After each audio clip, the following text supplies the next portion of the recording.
Hey, who'd you talk to? What's going on? It is me, Mike Leopard King Mike L. This is legit Paranormal 101, brought to you by legit podcast.com. It's still Thursday, July 13th, 2023. Joining me, Sarah Parah Normal. What's up, Sarah? What's up, Mike? Not much going on in Florida. How's it going over there?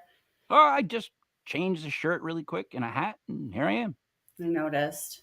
It's kind of cool in the basement. Like this, it's not that hot. Like I know you guys are all complaining about the heat. It's fucking yeah. Not in a basement, Rhode Island. Joining us, Julie EMP. Julie, how are we? Hey, I'm good. How are you guys doing? Good. Looking beautiful as always, Julie. Well, thank you. You too. As always. You guys get that out of the way? Yeah, I think we did. Yeah. Yeah. So, the goal of this whole show was to help people on the base level of paranormal, anything to do with paranormal, right? Mm-hmm. So we have somebody that would be helpful for base level information joining us for UFOs, UAPs, that sort of thing. So I'm not going to do the whole introduction of everything. I'm going to let him explain stuff because Buddy did it last time and he kind of he mangled it. And he mangled the intro video, by the way. He moved it. Joining us is Shane Hurd from Arizona. Hey guys, how you doing? How are we? Hey. Shane. Great, great. Hey, and Mike, you look beautiful too. Thank you, Shane. So do you. But not as beautiful as them. Shane, but you always do. Keep it to us. No, you always do, Shane. You do. So here's the thing. We like to do this on a base level, right? So it's kind of a teaching class, a learning of like what to do, where to learn things, what to find out. So I'm going to let them start off with questions, and then I'll fill in some blanks. Which one of you two would like to go first? Sarah or Julie? Julie or Sarah? Sarah, you can go first. Okay.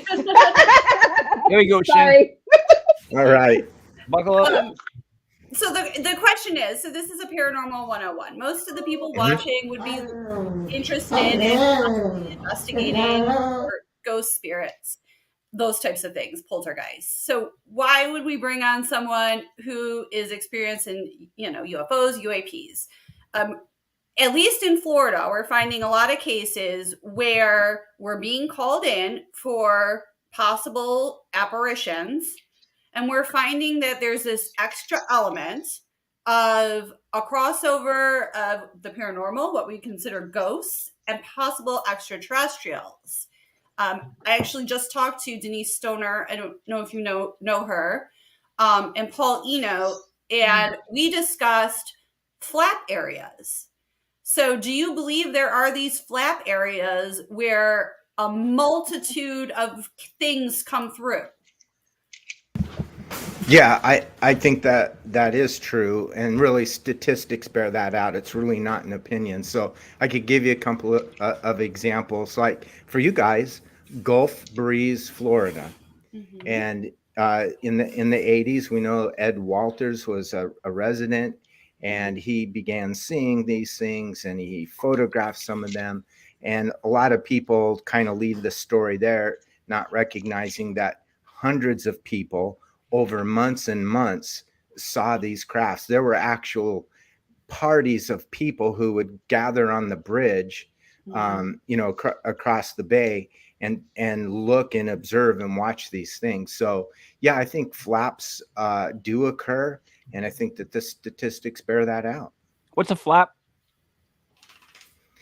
Basically a series of sightings in a specific area over a certain period of time. So another really huge one I would think is the Hudson Valley. And in fact, the Hudson Valley, that flap has been going on for, I'd say, more than a decade.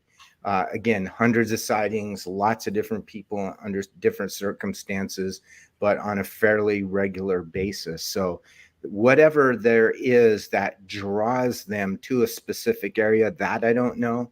But it's clear that there are points of interest, or whatever you would call it, because we can't really get in the mind of an alien per se.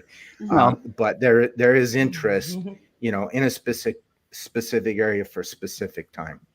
All right. Let me interject quick.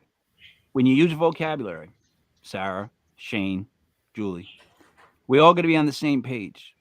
I've never heard the term flap before. I don't think a lot of people in 101 will hear flap. So when you started going, I was like, well, but then when I heard it was a cluster, the stories made more sense.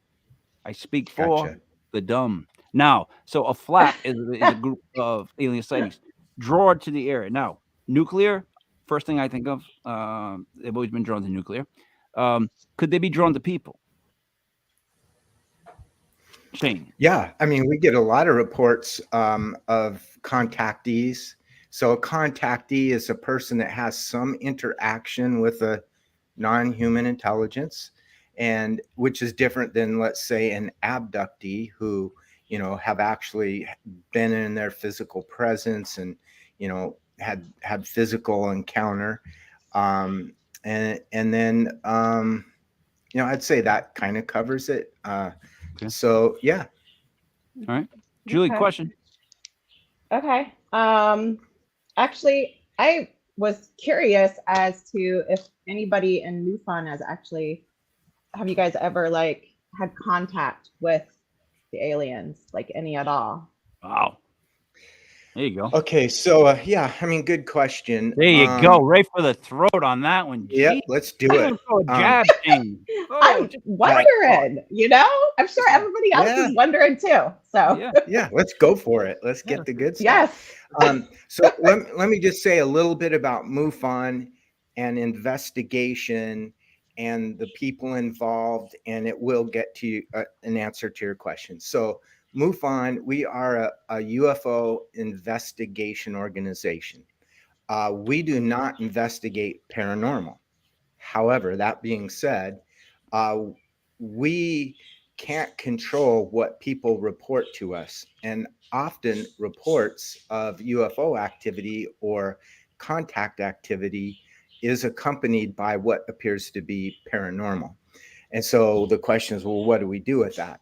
So obviously we take it into consideration in our investigation. However, we don't investigate that part of it. In other words, I don't get a millimeter and REM pods and go to their house and try and determine what the knocks are, or, the shadow people per se. And that just has to do with, the MUFON's mission, and it's very specific, and it is about UFOs. And I would say, remembering MUFON started in 1969, and over those decades, MUFON's always tried to get credibility, be very consistent, very I won't say skeptical. Yeah. And so they probably stay away from paranormal because it's not our expertise, and they want to try and keep in that lane. So even like right now with Congress, MUFON has provided information to Congress, and MUFON doesn't want to be, engaging in the paranormal part of it because it's just not applicable to our mission, and wouldn't be, of use to Congress in terms of this new UFO study group and that sort of thing. I will say I'm a member of what is called the Experiencer Resource Team, and it's a division of MUFON that got created a decade or so ago. And I guess the best way I can describe it is just kind of like the benevolent, nurturing side of the issue. Like if you investigate a UFO, you know, you're looking for data and facts, and you're actually probing the person, and you look at their credibility, and you take into account all of these pieces and stuff.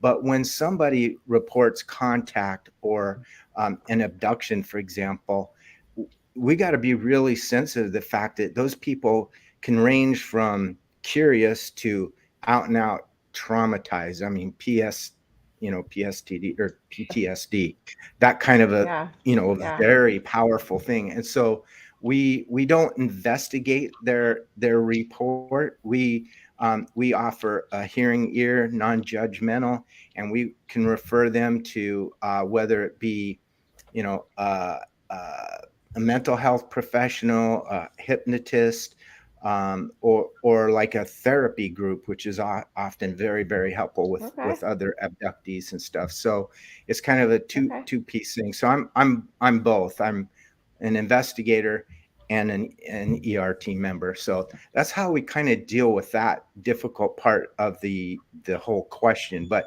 I mean, you know, like for example, you know, let me throw Travis. this though, Shane. Let me throw this, because I can interrupt.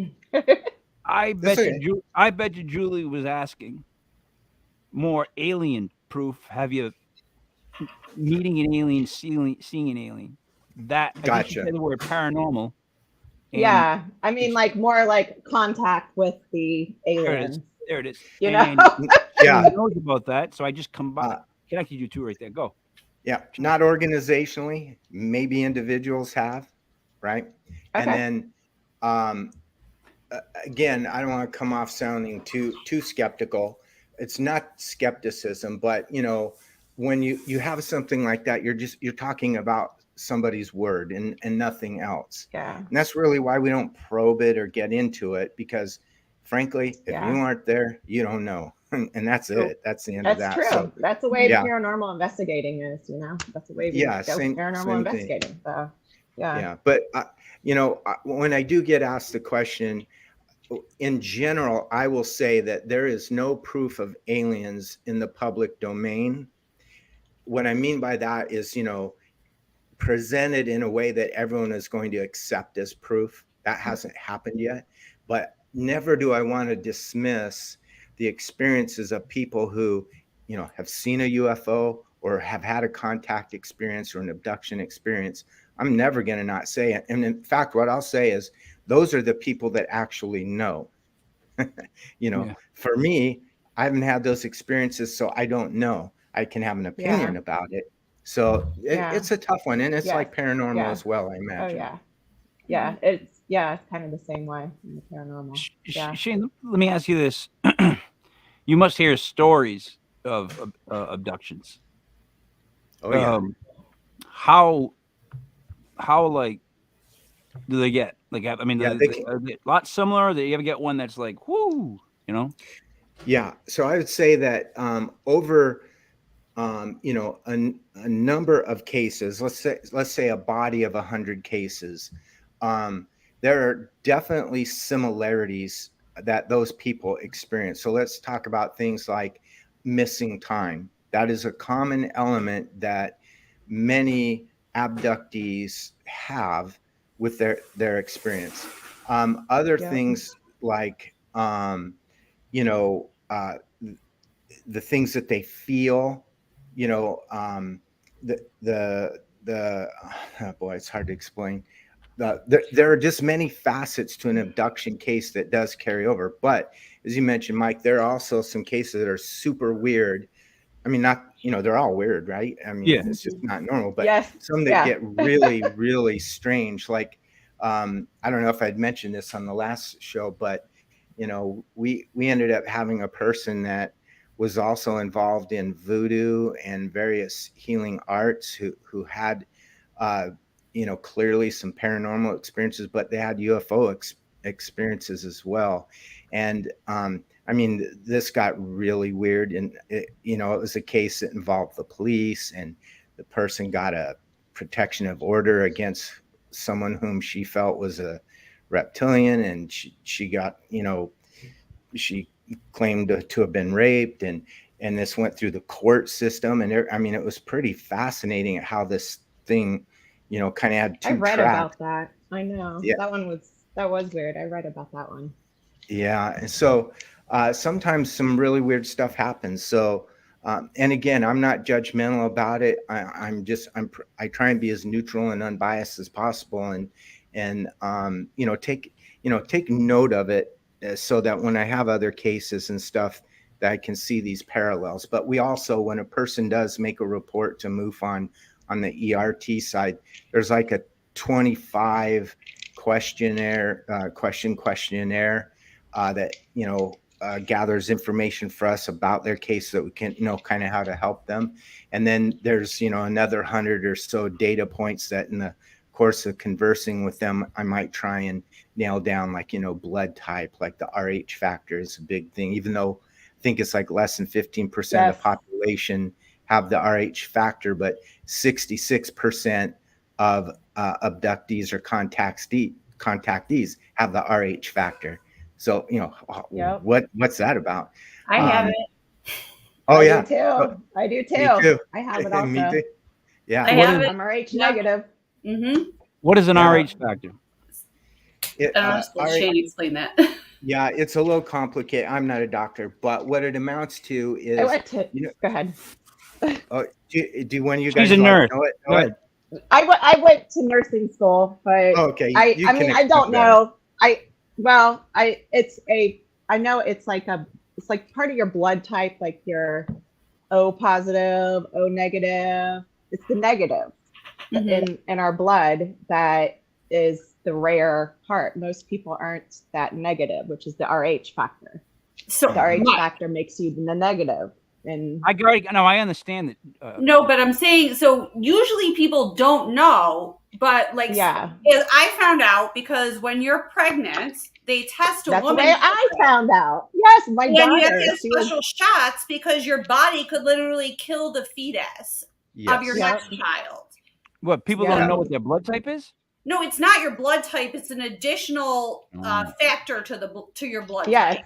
Yeah. But it has something to do with your blood type. Right. So it goes kind of hand has to be negative to have the other effect, right? And to your point about pregnancy, this is where it gets really important, is that, for example, in my wife and our case, one of us had positive blood and the other had negative blood. Mm-hmm. And so what happens is that when you're pregnant, if the baby's blood is the opposite of the mother, then the mother's immune system attacks that as though it were, a foreign body. And then, as a matter of fact, they think that might be one of the factors for certain birth defects, like Down syndrome, for example. And then, as Sarah mentioned, you can get a shot that kind of neutralizes that, or a series of shots, and I'm not sure what they contain, and I knew the name of it. Obviously, we had a child, and so I know, but I've forgotten the name of it. But yeah, we were fortunate. In fact, we stopped with one child because of it, because the potential for a birth defect raises every child you'd have thereafter. Birth defect or miscarriage. Yeah. Sarah, let me ask you something. They can't carry the baby. Yeah. Whenever you hear voodoo is involved, it's like Vegas on a vacation. Like something bad is going to happen. Like voodoo is the one thing that I'm like, I don't know anything about. I know enough, and I stay away from it. Well, how do you feel about it, Sarah? I probably would not take a case where voodoo was involved. I mean, that's one thing. Whereas if it's really voodoo, I mean, that's scary. Yeah. I mean, you need to send them to like another person that knows voodoo. Let them battle it out. No, because so I'm a baby witch.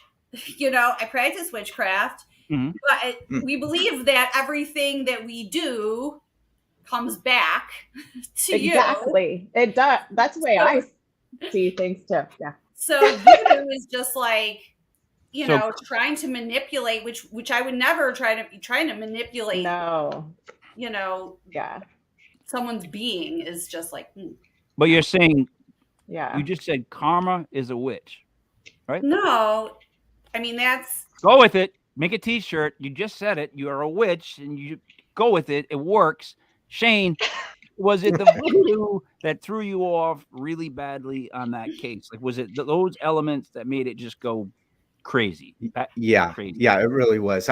Again, like those, both of them are mentioning, you guys got it right. You just don't want to kind of mess with that stuff and leave it to those who practice that. And it's Know a little largely more about negative it. and scary. And yeah, Yeah. you could really probably do some damage. So, but again, as part of my investigation, I didn't really have to address that. It was just right. a factor, and I was exposed to that. And it was actually pretty early in my career. And I was really set back by it. Now I probably wouldn't be as much now, but I was pretty green back then. And I'm like, oh, what did I get myself into? What's this voodoo? And there were other things besides that were very weird. So, but that was an anomalous case. I've not had another one, obviously, that does that out of a couple hundred. So I have a question.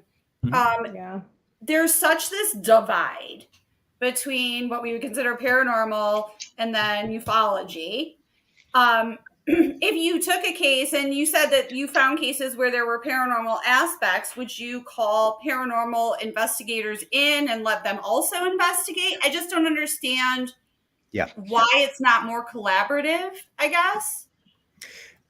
So I'll just tell you, I have a good friend by the name of Jamie Vike, and he is one of the members of PAPS, Phoenix Area Paranormal Society. And so if I get a case where I did have such a case not that long ago, was a young woman who was a college student at ASU, and she lived off campus in an apartment complex. And she made a report, and there was, a being that she saw, across the landscape and stuff where she had lived. But that part I resolved fairly easily. I felt like it was a human being, and it was just weird weather conditions and things that made it look strange. She had a video. But the bulk of her report was about all these strange things happening in her apartment, and not just bumps and noises, but seeing shadow things and things moving. So I knew right away that maybe that entire case was really paranormal and not MUFON's cup of tea of a UFO. But I helped her out, and then I referred her to the paranormal team so that she could get some relief or support from those who are professionals in that. So yeah, I've given presentations that they have like a Paracon and stuff like that. Yeah. And so there's crossover, and certainly just the interest in that it's unknown and all those things.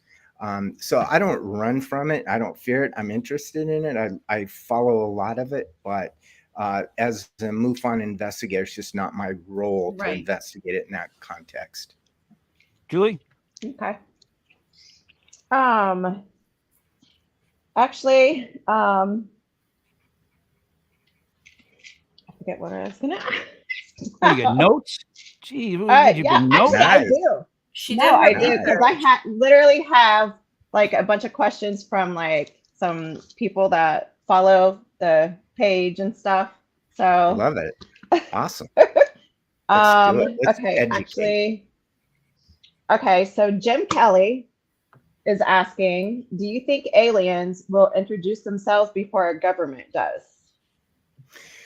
That's a great one, because I actually kind of, whenever we talk about disclosure and what's going on with the government, are they going to spill the beans and blah, blah, blah. I always say, hey, maybe I'm hopeful, but they haven't for 80 years, and they've pulled the rug out from us a number of times, and they'll act all coy like, oh, maybe there's something to it. And then they'll come back and say, oh, no, there's nothing to it, just messing everyone around. Yeah.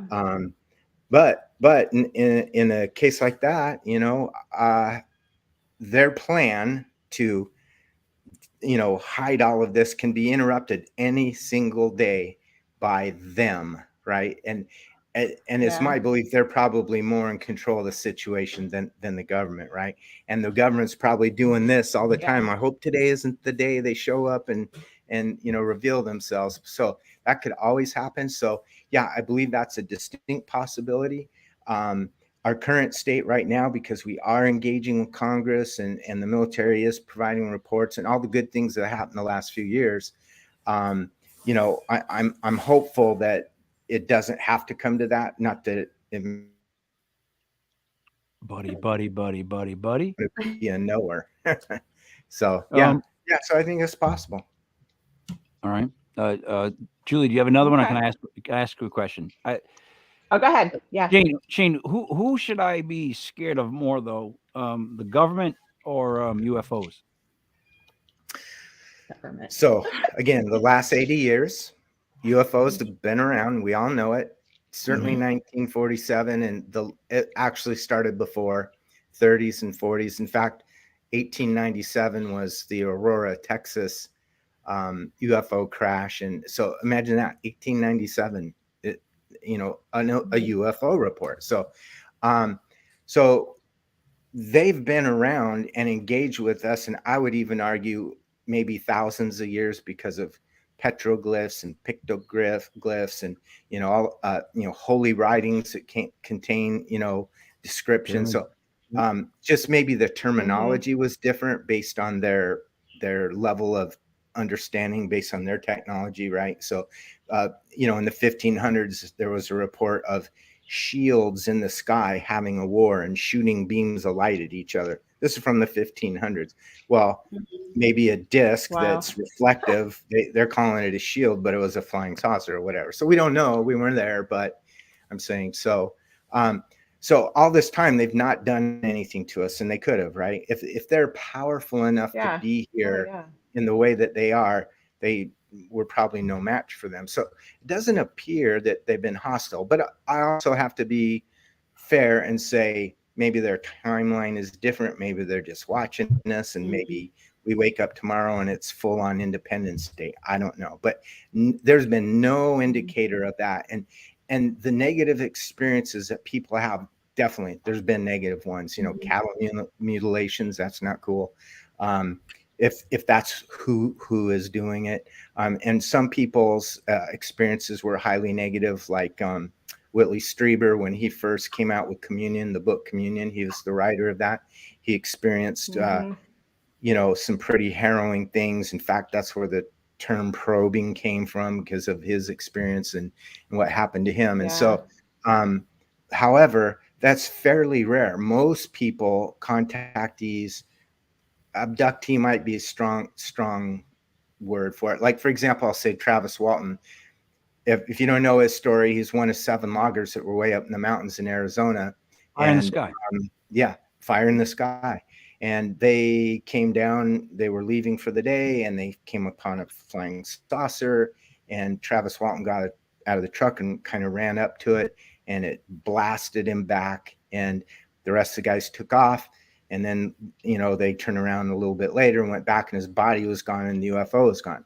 Well, at first he was thinking, they zapped me. But then with hindsight, and after what happened, and he got his recollection back, he became more of the opinion that they actually saved his life, that he foolishly ran into the electrical field of this thing, and it killed him basically, or nearly killed him. And they brought him aboard to fix him up. And so after 5 days, he got treated and came back as good as new. And now he's, well into his 60s and, has decent health. So, again, just another example of this combination of could be positive, could be negative, and maybe some of it relates to the person, and that kind of thing. If, they're exceptionally scared, and maybe everything gets interpreted and kind of as negative and scary. Way. Yeah. Sarah? Oh, and maybe they don't. Yeah, go ahead.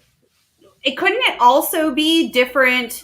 So, I mean, we're a world with different races. Couldn't there be different races of aliens that have different intentions? Like, you hear about the Greys being the bad ones or the scary ones, and then you've got the Nordics with the bright blue eyes. Right. So, I mean, I don't know if you have any experience with that. No, I would say that, just like humans, you have kind of good ones and bad ones, or nice ones Right. and mean ones, and ones with principle and ethics and others without. I think it's Mhm. probably some similarity there. I mean, if they're a higher intelligence, with which they must be, Right. it's reasonable to conclude that's possible. I mean, I always go back to the fact that we're anthropocentric. We're human, and we see everything as a human, and it's virtually Right. impossible not to do that. And so their intentions and motivations and all those things could be so dissimilar to us that we're misreading it completely or whatever. That's a possibility, but it's also possible that it's like us or similar to us. So I don't know what to make of it per se, other than data suggests that there's a little bit of both. And like you mentioned, it could be not only fair, there's apparently little grays and big grays, Right. and the big grays are kind of the bosses, and the little grays are kind of the worker bees, and then you have reptilians and Nordics and blue Mhm. avians and all these other types that are kind of out there in the mythos, and they have different characteristics and behaviors. So it's hard to say. So, I mean, it's possible that to some of them, we're just like, I mean, we eat cows. To some of them, we might just be cows. Yeah, no, Like, just totally. animals. Yeah. Yeah, and Yeah. look how we treat them, right? I mean, Right. I'm not vegan, but that haunts me a bit. I Yeah. love Oh steak, gosh, yes. and I have a horse ranch here, and we have like 25 animals, and we just love animals, my whole family, and all that. And you treat them with dignity and respect, and you love them and all that, and then you eat them. That is just Yeah. so weird to me, right? This is Yeah. the dual nature of our existence of humans that it's just hard to reconcile. So think about that. What if they Yeah. look and see, oh, you Yeah, that's humans, what you're I always eating, think. I mean, we might not appear to be too good people, to them, right? To We're Right. them, like, exactly. you guys are a bunch That of we're warring hostile, we tribal. bomb each other, Yeah, yeah, we eat Um, each other. Blah. the worst Yep. comparison would be dogs, because some people actually eat dogs, and we act like they're our best friends. Like Mhm. cows are just maybe tip them over, something like that. But like dogs, Not to the cow. well, I mean, they get up. Yeah, Right. exactly. The dogs, though, like we connect with dogs, and yet some Yeah. other people, chop them up, put them in the food. So Yep. yeah, I was always Yeah. thinking that dogs might be the ones that are right. Like if the aliens come down, they take them because they're nicer than us. That could happen. Yeah. There you go. Sorry, another. Yes. You asked Julie question. Yeah. So do you think that they're possibly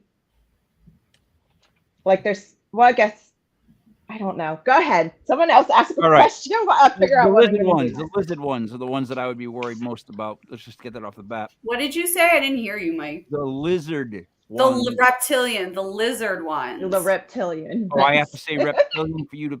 This is 101. Yes, I come can No, say it's your the snake accent, people. actually. Oh, I'm sorry. I'm sorry. Okay, actually, I have one. Thanks a lot, Julie, because I asked a question and never got answered. But go right ahead. I'm sorry. I didn't even hear you ask the question. Oh, you I'm know, go sorry. ahead. You didn't hear me. Go right ahead. I was reading. So if somebody is interested in like MUFON or even like ufology, starting out and learning about that kind of stuff, like where's a good place to start? What would you recommend? Yeah, That's a good one. great question. Yep. Well, I'm going to do a shameless plug on my book. Plug. Hold on. Give me a second. And Unidentified Aerial Phenomena, a beginner's guide to researching UFOs. Okay. And so Okay. the very reason I wrote the book was to help what I saw was an influx of newly interested people coming in after the 2017 revelation of the Navy F-18 videos that showed, the tic tac and the go fast and that. And, people started coming in, and I had spent a good 10 years researching. And during that period of time, I fell down a few rabbit holes. And I thought, that could be enough to push someone away, turn them off from it altogether. And it's not a fully accurate picture of, let's say, just ufology and is, everything, whether it's crop circles and abductions and investigations and saucers and all that. But so what was I saying? So the place to start, is, you got to read, you've got to, consider the sources. You got to multi-source. Of course, the internet is a two-edged sword, right? There's tons of available to us, but tons of it's not good. And so you've got to learn. In the book, I say you got to learn how to calibrate your own BS meter. But that comes through education and learning. And so going to credible sources. So here's some other folks I would recommend somebody start reading. Leslie Kane, her book, UFOs, Generals, Pilots, and Public Officials Go on the Record. And now she's in the news now for the fact that she's one of the ones writing the New York Times articles about the 2004 Nimitz case and the Roosevelt case and all this stuff that's busted loose. But she was actually really her first foray into UFOs was in '99. France, who has an organization much like our NASA, but within it, they have a very public UFO investigation branch, and it's called GEIPAN, GEIPAN, something like that. Well, they wrote a report in 1999. This is made up of, generals and, the NASA equivalent and engineers and, all these really highly skilled scientific people. And it's called the COMETA report, COMETA, which is actually a French acronym, but you can download a copy off the internet in English, and it's, maybe, 30 pages or something. I highly recommend that. Because that is, a list of their UFO cases and the investigations and the results. And their ultimate conclusion was, we're being visited by another intelligence. So, but anyway, she was instrumental in that, and she's an investigative journalist, so she writes that way, and so that's why the book was really powerful to me. It was written like that as a investigative journalist. Another person to read their stuff is Richard Dolan, and he's written quite a few books. But let's say the two that really got me going was UFOs and the National Security State. And it's a 2-volume set, and it's pretty big, but he breaks down hundreds of cases that were in Project Blue Book and talks about the credible cases there. And then that's a good start right there. But get involved in Facebook. That's another big one, and into the UFO community. And that's what really helped me flourish, because I read hundreds of books and movies, watched movies and documentaries and all that. And it got to the point where I'm like, well, now what do I do? And how do I get involved? Because I didn't want to just, read about other people's experiences. I kind of wanted to have my own. I'm not saying I want to be abducted. Yes. But I mean, yeah, I was going to say, all right. Yes. But to be I know involved, what you're saying. I'm going to engage. Exactly. Yeah.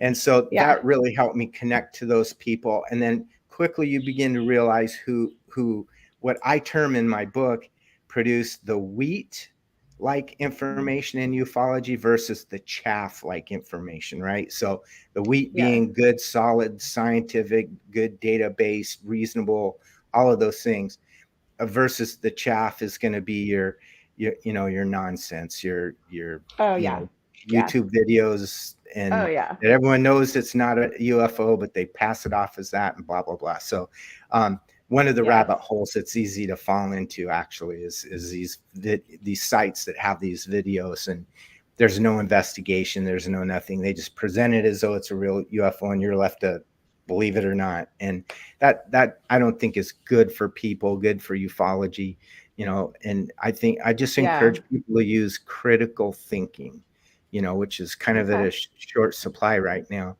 If it sounds, crazy, and then it probably is. But if it sounds reasonable, it probably is. So you just got to train your mind, but you do that through education. Yeah. Do we get better information overseas from other people's news and all? I would say there is good information overseas, no doubt about it. But I think you still got to filter it. You know, Right. humans are humans, people are people. And but Yeah. there's great cases from Italy, Brazil, Peru, you know, Russia, from what you can believe. But I mean, they have, you know, cases, and it's happening all over We the have world. aliens. You Yeah. can't believe them. You can't believe their stories. That's my point. I agree with you. Like you say, Russia, they have theirs, but yeah, you know, Yeah. don't know. Take that with a grain of salt. Sarah, So I happen to be married to a pilot who has had several sightings of his own. Nice.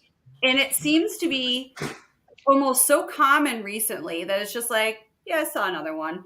And these are people who know how, like the mechanics of how a flying machine works. So they know if it's abnormal. So to me, it's like, okay, obviously these things exist and they're ramping up. So this is like kind of a double question. One, what the heck's going on? Why are there so many lately?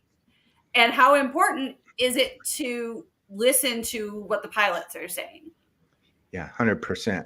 Any investigation, one of the first things you do is you consider the credibility of the reporting person, right? Well, who are among our most reliable witnesses? Well, people who are trained in observation. So military members, law enforcement members, and pilots. And these, and especially with pilots, they understand, you know, flight characteristics, you know, of some the aerodynamics, and, you know, performance issues, and all of that. And so they are very credible. And yeah, we got to listen to them. Those are like, you know, prime reports, the juiciest, the best, because just the credibility of the reporting person. And like I said, military and law enforcement as well. And as a matter of fact, the majority of MUFON members or investigators have, you know, backgrounds in military and law enforcement. I don't in particular, but many do. And again, that's great because, you know, we need that credibility factor that comes with that. So, real quick, what's the possibility that we actually reverse engineered some of the tech that the government secretly has, and this is actually us flying these things the pilots are seeing? 100. Yeah. Okay. So that is a common question, and it's reasonable to ask that question. And I think, but you have to be careful. It's always, the devil is always in the details on this stuff. And so, how would you know, right? And I think, Julie, you and I were having this conversation earlier today about, you know, how can you, you know, sort out what you're looking at and make an identification. And I guess, do you want to talk about that a little bit later, Julie, with what you did, or do you want me to go into a little bit now? I can do either. You can go into a little bit. I don't mind. Yeah. Okay. You get set up, Sarah. We were totally. Yeah. Sorry. My sweet little Julie. No, goodness. All right. Okay, there we go. Yeah. So here's the challenge with almost every UFO report and video and photos and everything. If you're not there, you don't know. And the clarity of them, is generally ambiguous.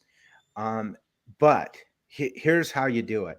So let's say, for example, this is a common case, to your point, Sarah, it's just getting more and more common. People see lights in the sky at night, right? And you see this bright light and it looks strange to you. And you say that I don't think that's a plane. I don't think it's Venus. I don't know what it is. I think it's a UFO. I'm going to make a report. And you do, right? Well, when you look at that light in the sky, say they got a video, but it's still just a little point of light on a black background. How can you say it's even an object? Because all you're seeing is a point of light, right? Yeah. However, here's where the details matter. Now, let's say that light is just going in a nice, steady, straight line like this across the sky, right? What are you going to think that may be? A satellite. A satellite, right? Because we've all seen them. You lay on the grass in your yard and you look up, and they have characteristics of their performance, Mhm. right? Right. But let's say that light, you know, is moving across, but it blinks once a second, and you see a green light and a red light and a white light on it. What might that be? Ooh, Airplane. ooh, ooh. Ah, Oh, that one Okay. I knew. Sorry. Johnny, Excellent. Excellent. Good job. You're an investigator already. So then honorary um, badge. the Yeah. performance is what helps indicate what it could be, right? So Mhm. then let's take that same scenario and say that light goes here and it goes there, it goes over here, and then it goes up there and does that. Well, now you're going, airplanes don't fly like that. Right. Satellites, they go in a straight Mhm. line, they don't zigzag. Planets Yeah. don't move like that. Mhm. Meteors don't fall like that. So now you got something, right? And so there's a thing, and I just want to throw out some reference for people so it isn't just all me spouting stuff off. But Yeah. when ATIP broke loose in 2017, and Lou Elizondo came out and he was the director of that program, and he began talking about their efforts to identify UAP. Mhm. That study group came up with what are called the 5 observables.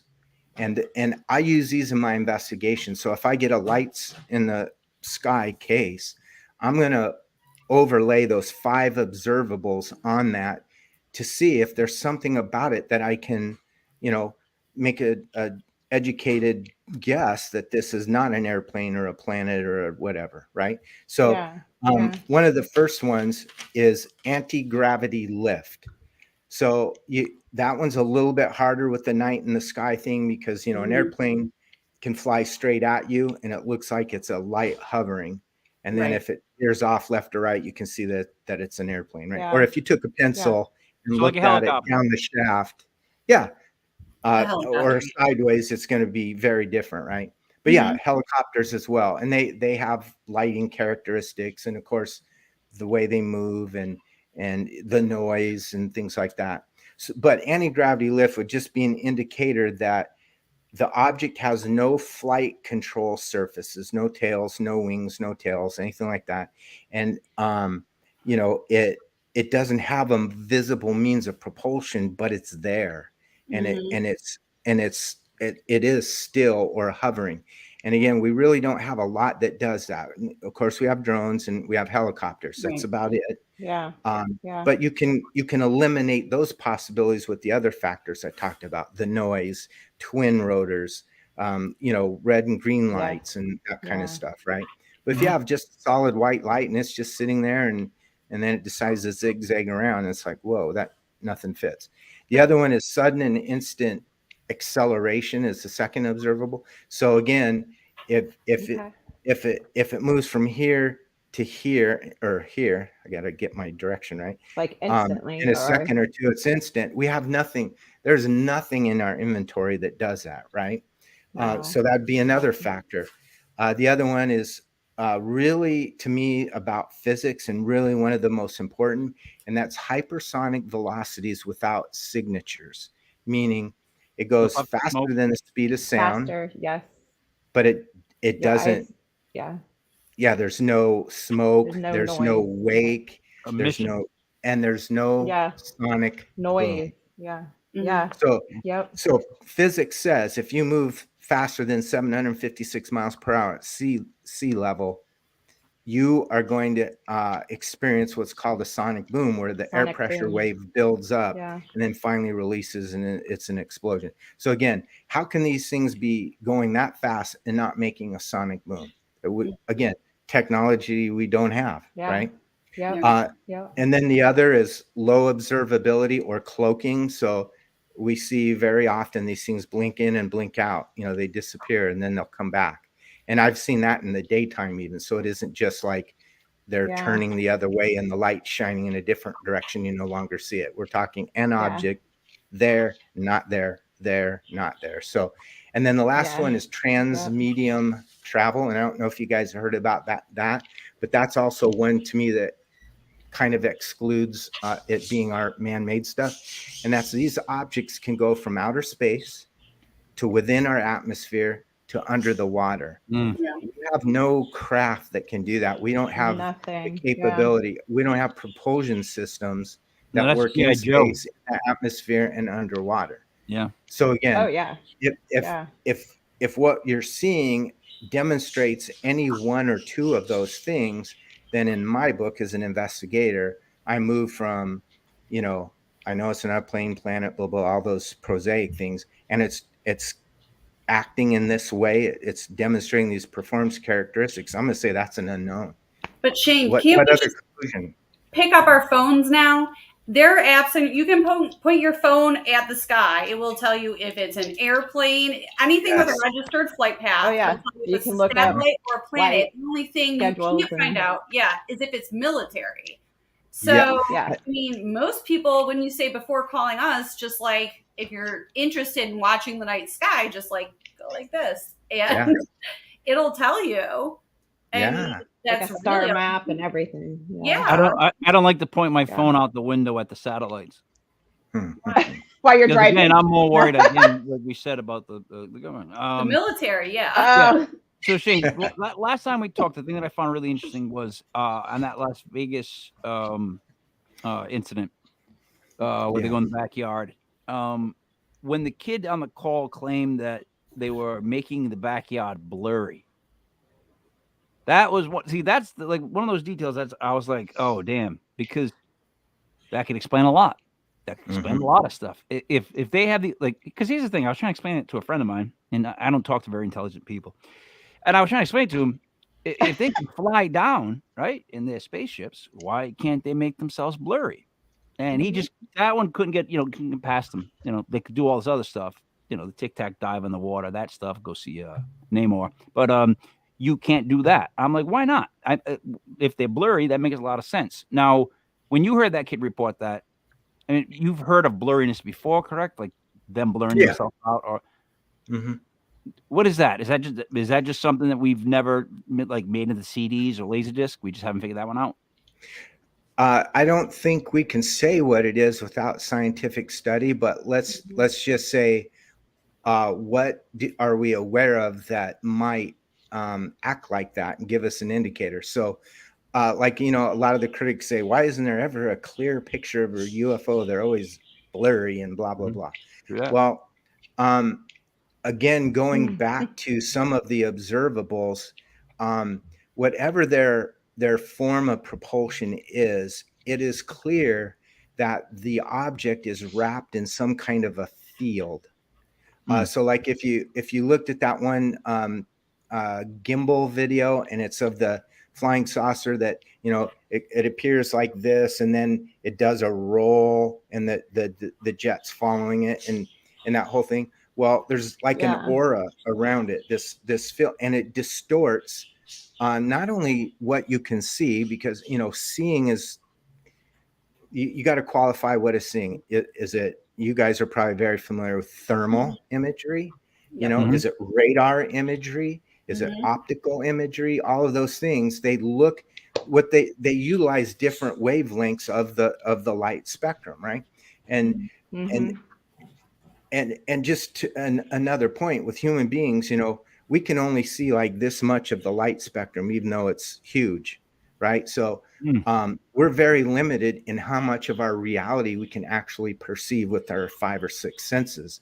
And that's a great example. But what humans have done is we've developed technology that expands our ability, right? So now we have devices like a FLIR device, and we can see thermal imagery and things with the aid of this technology. So, I think that's pretty powerful and where we find ourselves at this period of time. But, their cloaking capability, their ability to blur and blur even their bodies, apparently, like this kid is describing, it may relate to their propulsion systems, but it might be, look, that we don't know. But I mean, what if they're dimensional and it's some kind of, vibrational mess up? Something on them that, or they're for their ability to appear in our dimension, there's some consequence to them. And maybe this field around them, this blurry, is what enables them to be here and not there. I mean, who knows? Complete speculation, but we can at least relate it to some other things. We know what plasma is. We have physics and characteristics that allow us to understand our environment to a degree. So but there's a lot we don't know about physics, even, and let alone some other. Science is always wrong. It's always wrong. It's just correcting itself. So at no point is it ever really right. It's just getting better. Sarah, you're up. I think I lost count where you guys were. Who's up next? Who's up next? No, well, I mean, okay. So real quick, if you have we're Paranormal 101. So there's newbies watching. If they are on a case and they rule out anything spiritual, what should they do? Who do they contact? Spiritual? Like paranormal as in poltergeist, ghosts, apparitions, hauntings. Yeah. If you roll all of that out, then all of that, there's nothing, but there's definitely something. Poltergeist are aliens, aren't they? Well, I think I'm just a little confused in that they would be reporting if it were a UFO first, and then if there were paranormal, that would be incidental. I don't think people would report paranormal straight up to MUFON. I mean, maybe it's happened. I've not had that experience. For instance, we have a case right now where we're called in. There's poltergeist activities and apparitions. You make fun of me. You make fun of the way I talk. Just for example, we were called in on an apparition. Go ahead. That's called pronunciation. Yeah, pronunciation. We've ruled out anything paranormal. Gotcha. Turns out that the homeowner has a history of being abducted. Where does he go? Now. MUFON.com. MUFON.com. Okay. Yep. Perfect. There you go. And the ERT button. Okay. Experience. How private do you guys keep this? Pardon? How private do you guys keep this? Oh, it's 100% anonymous. Yeah. No one's data ever gets released. In fact, like if somebody said, "Oh yeah, I'd like you to go ahead and give it to, the History Channel or whatever," they have to sign forms and documents that release that. We're not gonna So any PII, personally identifying information, and they can be anonymous or not anonymous. If they're not anonymous, we still don't give the data out. But we would refer someone to them if they asked, type of thing. Or if a researcher wanted to investigate their case, then we would contact the person in behalf of the researcher and see if they want to talk to them or not, that kind of thing. So no, we always protect everyone's anonymity. Perfect. And that's important, right? Yeah. Very. That's why absolutely. Yeah. Why report it if you're going to get, thrown into the public? I don't want to be in the Inquirer. I don't want to be like, hey, no, exactly. No, I don't want that. Yeah. Julie. Yeah. Actually, I'm a huge fan of Skinwalker Ranch. Me too. And I watch that, the TV show all the time. And they're always talking about portals. So what is your thought on that? Like with the aliens and UFOs and UAPs and stuff like that? Yeah, I don't think.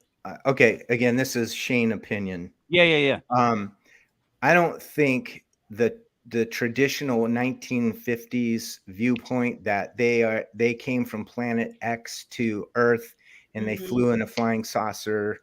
I just don't think that is the way it's happening because of the distances.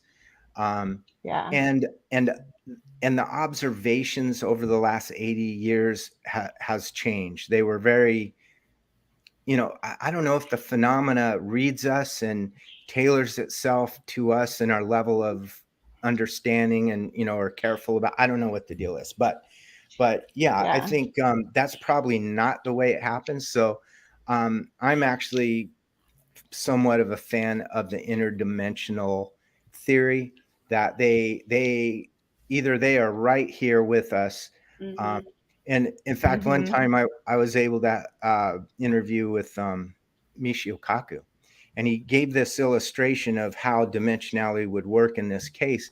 He just took a white piece of paper, put it on the table, and drew a little black dot in the middle of it. He said, "This white paper is a two-dimensional world, left, right, forward, back. There is no up or down. And that little dot is a being, a two-dimensional being. And if you walked over and you stepped on that piece of paper, the only perception that little dot would have of you is just a dark spot in the shape of a footprint, the two-dimensional, distance forward and backwards and left and right, and would not perceive the, 6 foot tall, 200 guy standing there. Mhm. And so if you think of it in that context with our 3 or 4 dimension reality that we have, if there's a fifth, a Yeah. sixth, all the way up to 11 with string theory, they could be in our same space and we don't see each other. We don't physically bump into each other per se. We're different, densities, right? Densities, Um, dimensions, yes. yeah. And so the fact, like, when they can blink in and blink out, I think that really to me suggests more of a dimensionality type of thing. So Okay. and then there's other things, people believe in, like ultra terrestrials, and of course, angels and demons and, spirit creatures and blah blah blah, all these other things that could possibly be an explanation. But I kind of feel like when it comes to, hey, what's that metal craft flying in the air right there? To Mhm. me, that's a UFO, and to me, their presence is probably the result more of an interdimensional entry and exit into our dimension. And why and what and how, I don't know, but that it just appears that way to me. A better explanation than Okay. flying a So, trillion miles. so Yes. I want to ask another quick dumb question on my behalf. So it seems to me, and I think I've said this to you before, that maybe they are babysitting us. Maybe we're like their next go around on humans to see how we do.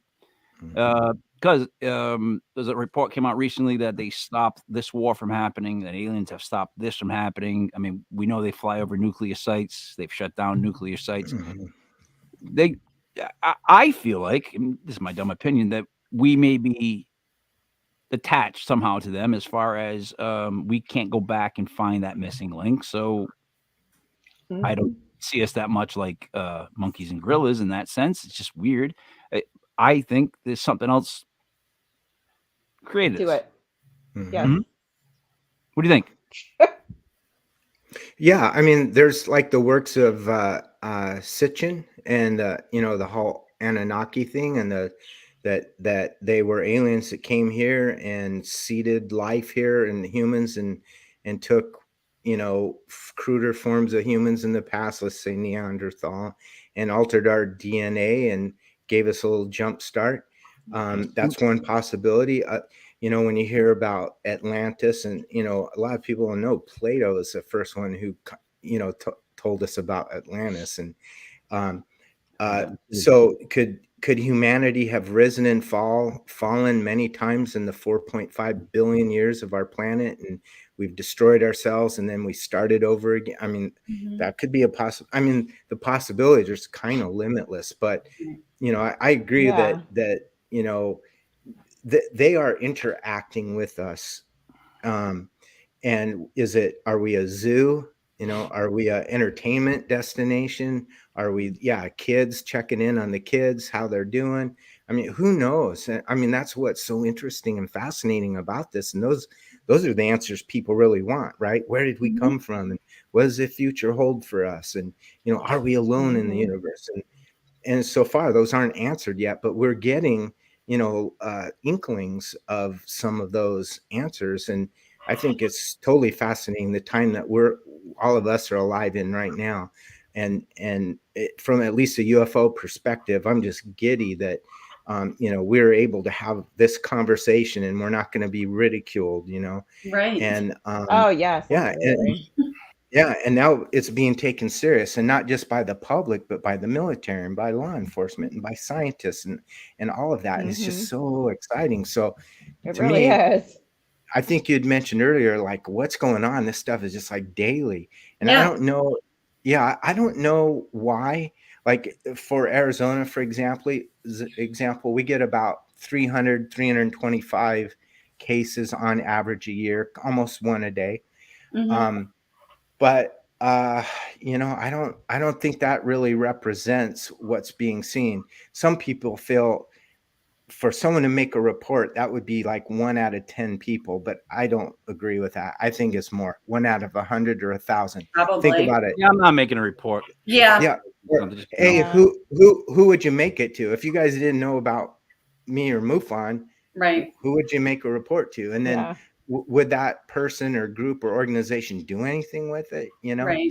Um, and then even if you did know, then there's the whole ridicule factor. Who wants to add that complication to their life, right? I got to take the kids to school, and we going Mhm. on vacation. I got to pay my mortgage and blah blah blah. Who Yeah. wants to deal with something like that? I'm sure paranormal is like Yeah. that too. Why you see these shows? Why do people put up with it for 10 years and then they're finally? Well, it's because they don't want to deal with it, Right. and it's easier to just kind of live with the nuisance factor of it. Mhm. Um, but the problem is those experiences seem to touch our very soul, right?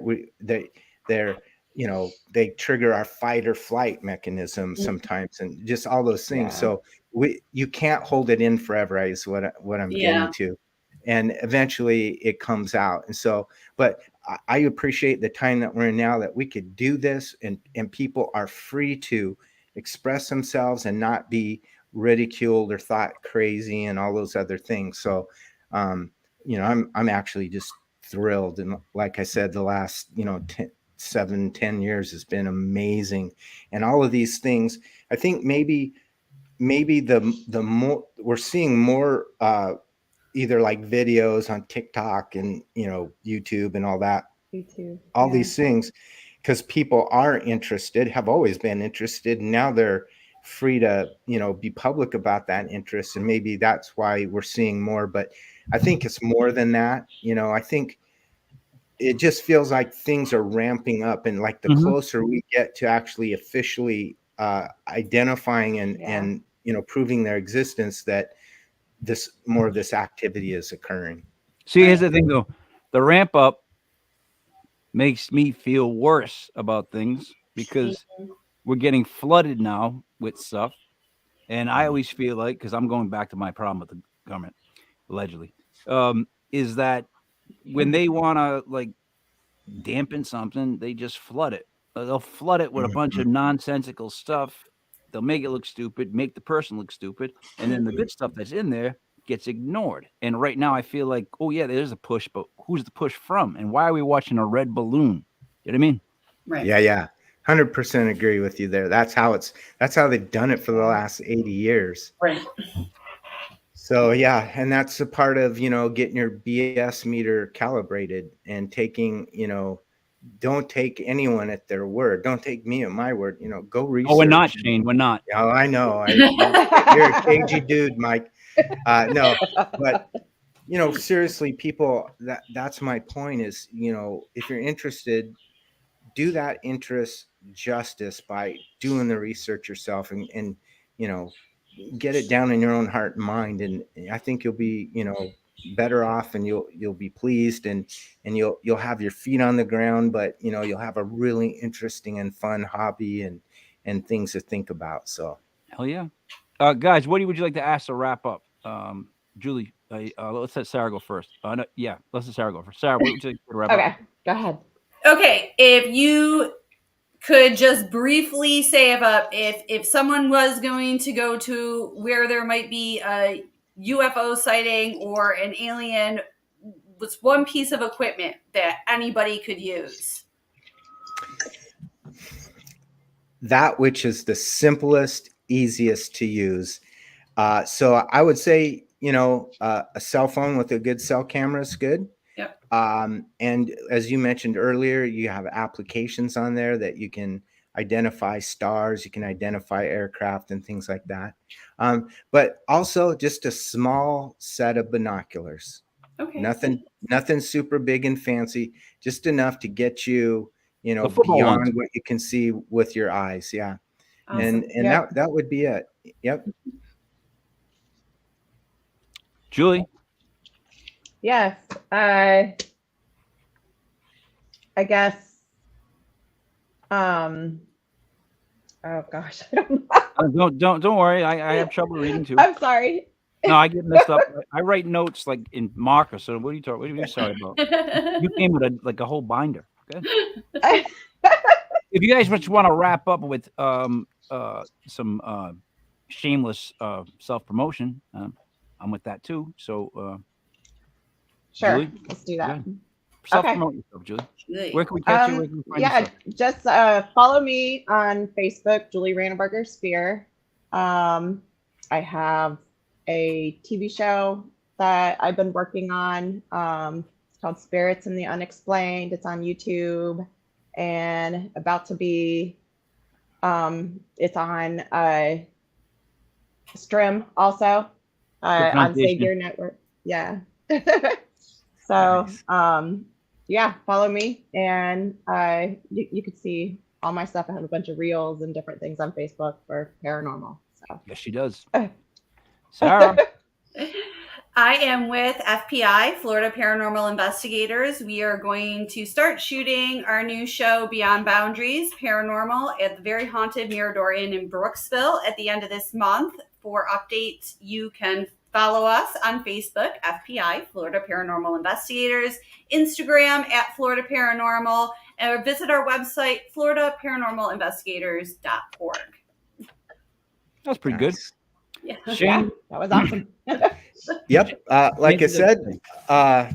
I'll plug my book, and it's written kind of for the novice in mind, and it does provide, I think, a pretty logical breakdown of the issues that you want to know about, and identifies the issues that you don't want to know about and waste your time on. You can reach me at shane@phoenixmufon.com.